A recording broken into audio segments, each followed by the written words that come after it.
budget for Republicans to accept? Well, I think for Republicans, they're going to have to answer the question, how do they want to address the challenges of the state? They couldn't do it for 8 years on infrastructure. They couldn't do it consistently on education. They gutted more than $750 million from higher education, despite the fact that we're in the second longest period of economic expansion. So, hey, these are placeholders. Governor Evers said he was going to address the public's issues. That's what a budget that actually addresses the challenges looks like. We'll see what theirs looks like. What's on the top of your wish list? Well, I mean, education, healthcare access, and transportation. I mean, because it's not my wish list. My wish list is what the public needs in our state.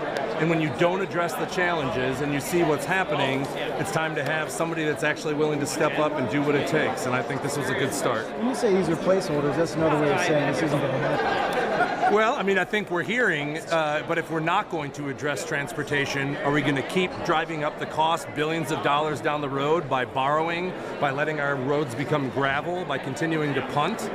Or are they going to come up with something else? I think that's part of the discussion. Governor Evers has drawn his line in. What are the Republicans going to do? Because I'm hearing a lot of criticism. I'm not hearing any answers. And we didn't hear them for 8 years. So I don't think you get to complain about some of the things that are being proposed if you were completely incompetent and unwilling to address the issues when you had a chance. What do you balance your stuff with transportation? Raising the gas tax, not addressing tolling, the minimum markup stuff. Do you think that's something that, the legislature can accept?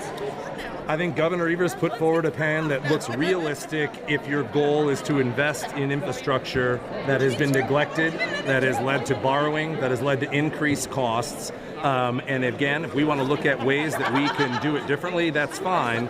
But I think that is what a budget looks like if you're serious about addressing those issues. How much of Are you disappointed that Act 10 wasn't addressed at all in Governor Evers' budget proposal? I mean, I'm sure there were things here and there that, were included, weren't included. I think right now I'm focusing on the fact that I heard a governor for the first time in 8 years say things that I hear from people every day that need to be addressed and gave us a roadmap that we can have as a starting point. I recognize there's going to be a compromise. I think the governor laid that out as well. But the reality is the themes, the issues that he addressed are issues that we can either deal with or not deal with. He's given us one option. We'll see what the other options are. Gordon, your thoughts on some of the stuff the governor spoke about today? Let's just start with some of the policy issues.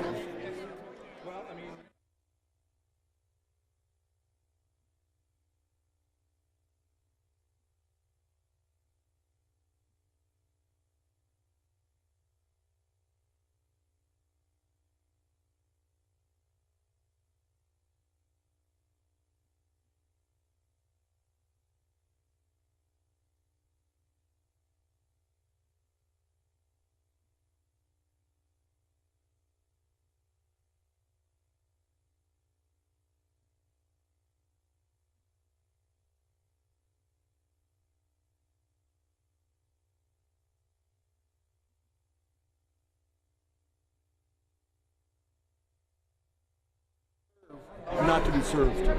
We're to serve other people. And lastly, how do you feel about increasing gas tax? I think it's necessary. We're borrowing 22 cents on a dollar. So 5 to 8 cents or whatever it ends up for something that hasn't been increased forever. And if you're in Green Bay or any other community, we got to take care of our local roads because they're in bad shape. We're one of the worst in the country for our roads. The major highways probably okay. Local roads, not so much. Thank you. Thank you. I'm glad we finally catch up. Yeah. You bet.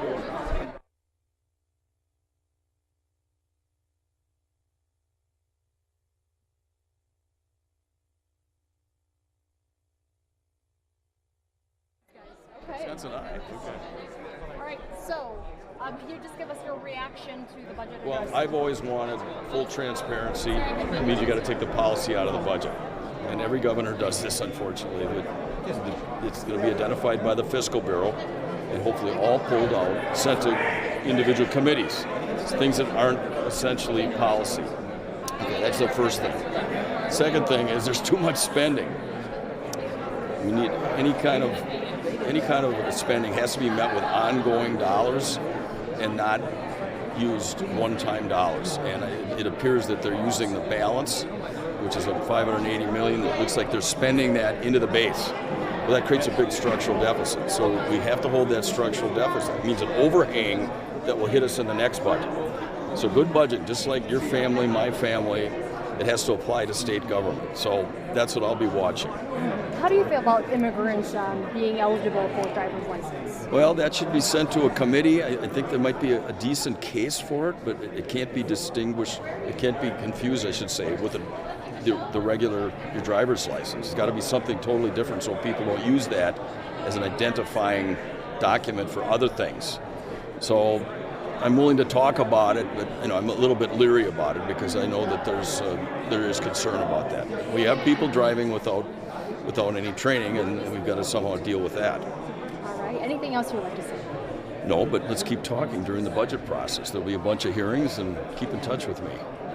Okay. Thank you. Yeah, and I'm Rob Coles, State Senator, 2nd District. Yep. Okay. Thank you. Thank you.